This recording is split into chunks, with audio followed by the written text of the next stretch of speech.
Morning, Charles. How fickle Twitter has become. Are you looking at alternatives like Bluesky or something else? Guys, after we get the partner chain framework put together, we're going to figure out a way to solve the social network problem. I'm done with centralized social networks. I like Elon Musk today has a commitment to freedom of speech and expression. I'm not naive enough to believe that is absolute, and I'm not naive enough to believe that I'm always going to be on the right side of it.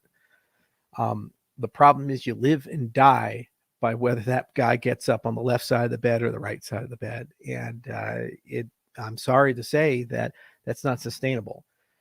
And we've already seen what's happened with Meta. We've already seen what's happened with YouTube. You cannot deviate from the trust institutions that they have picked as their anchors. And no freedom of expression or thought is allowed. And we're doubling down in the age of AI as well. So all this alignment training, what they're really saying is under the hood, yes, yes, yes, we don't want you to use AI to make chemical weapons and bombs and rah, rah, rah.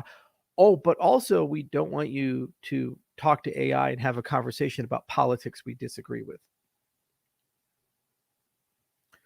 It's in the training data. And 95% of the people who are training and building these types of things lean in one particular political direction that is blinding them to political diversity. It's an echo chamber. I'm deeply, deeply concerned about the convergence of those two things. Super intelligent AI with the current censorship regimes of social media. So the good news is we actually know and have a blueprint as an industry and then internally for a really good social network. And there's a lot of infrastructure that have to be built for it, but we're already building a lot of it. Governance systems, identity systems, these are foundational. Prism is really the heart of these types of things. Privacy preserving systems, that's midnight. So there's a lot there. So it does make a lot of sense to pursue it with a partner chain at some point. We just don't have the time and the resources at the moment. As an entrepreneur, you're often defined by the things you say no to as opposed to the things you say yes to. And as important as this topic is, we just have too much to do at the moment.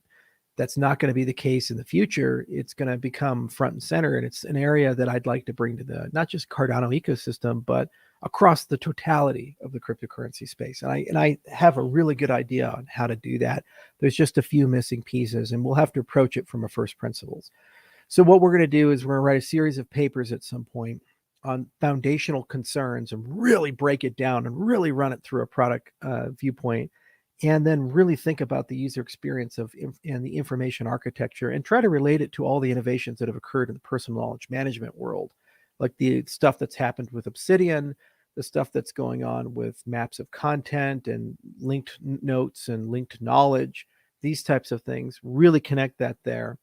Connect it to the veracity systems we've talked about, and then also all the desires about how people consume content and monetize content.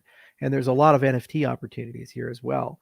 And at the same time, I think what Musk did combining Grok and Twitter made a lot of sense. You do need to combine an LLM with these types of systems because that's where you get your training from. So a decentralized LLM, decentralized social network, definitely coming to the partner chains framework, and it's going to be a big fight. This political year too is going to be the most brutal of our lifetime. 2024 is it's just not going to be a pretty election. There's deep fakes galore. Already happened to me, and I'm just me, right? I'm not a big guy. So at the highest levels, with the highest level of technology, the kinds of crap that's going to come out in the October surprise is going to be unbelievable. And people are just angry. There's a non-zero possibility we're going to get to November where a candidate wins who's in prison. First time in American history. There's a non-zero probability of that. Trump is currently skating towards winning the Republican nomination, and because the nature of the locations where he's been charged with crimes, there's a very strong possibility he's going to be convicted of several felonies that require jail time, prison time. I'm sorry, you cannot get a fair trial in Washington, D.C. or New York. It's just not possible if you're a Republican like Trump. 90% Democrat and a seething hatred. Trump is Hitler. There's no reality that he's going to get a fair trial. People have already made up their mind, already have a strong opinion. They will lie to be on the jury that convicts him. It is what it is. This is how governments operate. That's why you don't arrest political opponents. So he'll get convicted, and unless the Supreme Court says he's immune, he's going to then go to the sentencing. And there's a possibility, if that happens fast enough, that actually he's in a prison cell by the time that that he wins the election, if he wins the election.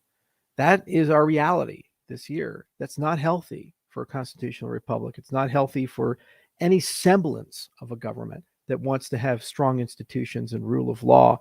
And no one can convince me otherwise. You don't arrest your political opponents. This is what dictators do.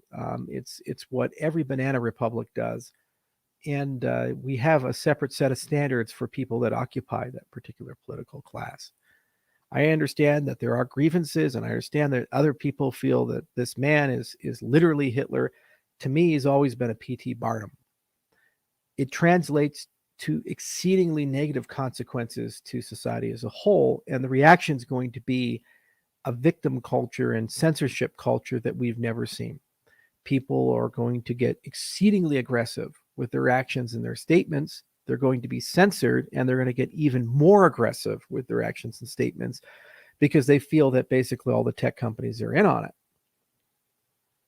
And they kind of sort of were in on it with vaccines and COVID and all the medical stuff that flowed through. You were not allowed on Facebook to have the opinion that COVID was made in a lab in 2020. That was medical misinformation. You were not allowed to have that opinion. And now the FBI in the United States is saying that there's strong evidence that that is the case.